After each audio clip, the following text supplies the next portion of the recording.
Welcome back to the Jonestead. I'm Mary. Today is Wednesday, December 3rd, 2025, and the layoffs just keep coming.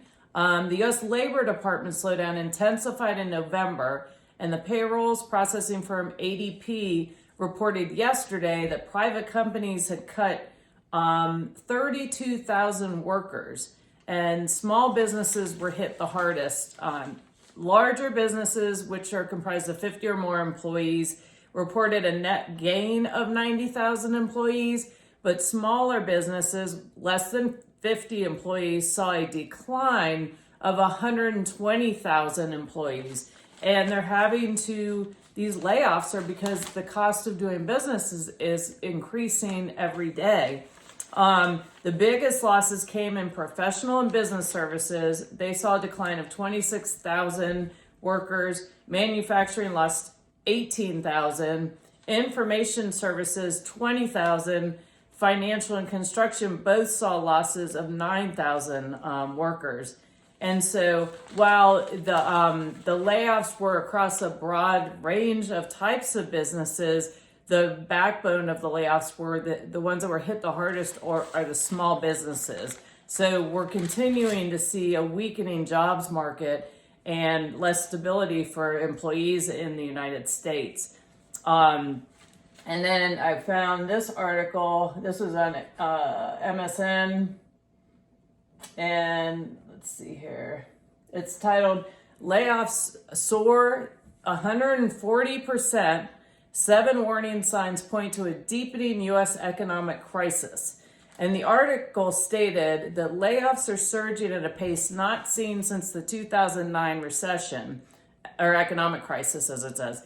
In 2025, through to October, there have been $1.1 million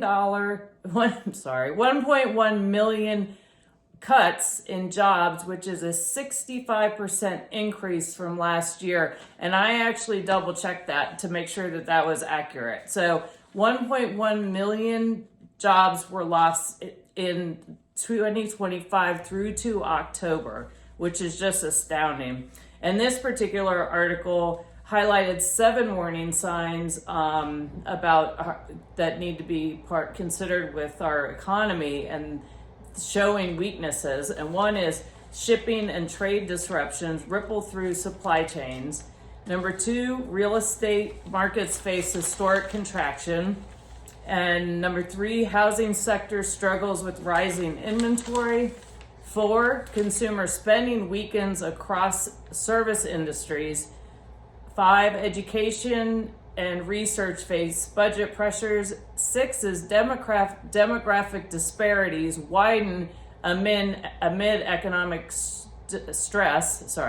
And 7, government shutdown magnifies sectoral weaknesses. So the government shutdown did have a big economic impact in the United States, and there were significant layoffs as a result of that.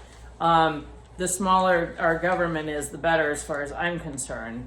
But there are definitely factors to consider as we follow and watch what's going on with our economy. And this article specifically, when it talked about the demographic disparities, it was really focusing on, women or racial disparities and who's suffering the most. And what people need to realize is we're all in this. It isn't there. You shouldn't be looking at this from this demographic, that demographic. You need to be looking at it from a perspective of we're turning into a country of haves and have-nots. And so that leads us to what's referred to as a K-shaped economy.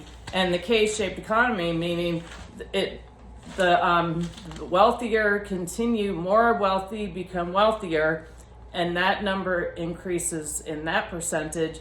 But then the bottom part of the K is the people who are struggling are continuing. It's getting harder and harder for them. So the rich are getting richer, and the struggling are finding it harder and harder to make ends meet. In this particular economy, when consumer prices are up, inflation is insane. So this specifically said, what does it mean? The upper part of the K refers to higher income Americans seeing their incomes and wealth rise, while the bottom part points to lower income households struggling with weaker income gains and steep prices. And so that just continues. And now we saw the job numbers where small businesses are getting hit with the biggest layoffs, and that is just going to continue and feed this K-shaped economy. And this also can probably kind of explain a little bit of what happened with Black Friday. And it said, this article was, where did I find this? On Inc. And it was Black Friday sales set record, but underlying data isn't all it seems. And it said that U.S. consumers spent $11.8 billion online on Black Friday, which is a 9.1% increase from last year. Retail sales climbed 4.1% according to MasterCard Spending Pulse data.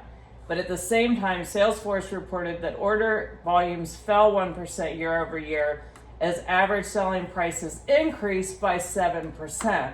So what we saw, what some of the experts are saying is the increase in the Black Friday sales can be attributed to inflation because everything's costs more, but also the rich are getting richer, and so they're spending a lot of money. And I believe the top 10% the top 10% in the country as far as income attributes. They are responsible for about 50% of the consumer spending in our country. So if they're spending more lavishly, that's going to affect these sales numbers. So, which is interesting. But in this article, I'll link all these articles below in the comments so that you all can go back and read them, because there's some really important and interesting information that's put in these. And so that's where, I mean, we continue to see this happening. And Scott Bessent, who is the Treasury Secretary, Finance Secretary, he even has said that there are sectors in our country that are already facing recessionary conditions, and that they're very cautious about that. And it seems like every time I hear our president talk, he's telling us that everything's awesome and it couldn't be any better than it is. And I don't quite understand why he's doing that, because it's like, I feel like he's lying to us, because what I'm seeing is very different from what he's saying every night when I hear him talking. I appreciate some of the things he's doing, but there are directions that we're going that are very concerning. And our debt continues to increase. We're at $38 trillion in debt, and that continues to go up. And I don't see any change in that. And he's not warning anybody to prepare. So that frustrates me personally. I am happy. I did see today that he wants to increase pensions for our veterans, which I think is fantastic. But what's going on with the economy and everything, and with the tech sector and everything, and just the cost of everything going up is really concerning to me. And one thing also, gas has gone down significantly, and gold and silver has gone up. And if you own gold and silver and you bought it a while ago, you're happy to see that. But when gold and silver goes up, that's a sign that there are some serious issues going on in our economy with the fiat money system. So that's something definitely to keep an eye on. Last I checked today, gold was up to $4,212.85. Silver is $58.58 as of today. And you're already seeing there was an article in Zero Hedge today that this one was titled, "As Money Gets Tighter, More People Are Selling Gold and Silver."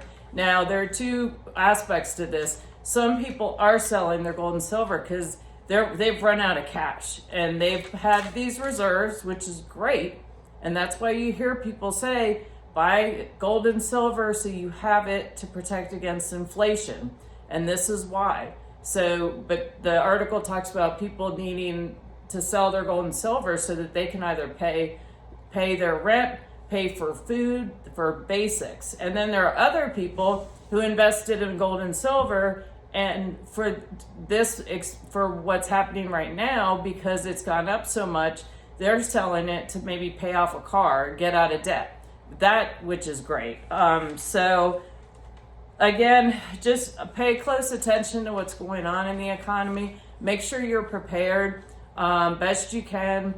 If you're employed, just make sure you're keeping an eye on what's going on with your company, and so that you're not blindsided by layoffs, and set food back, have some emergency money put away. And also, actually, if you're in the mid-Atlantic, on Friday, we're expecting some winter weather coming in, some snow coming in, and make sure you're prepared for that.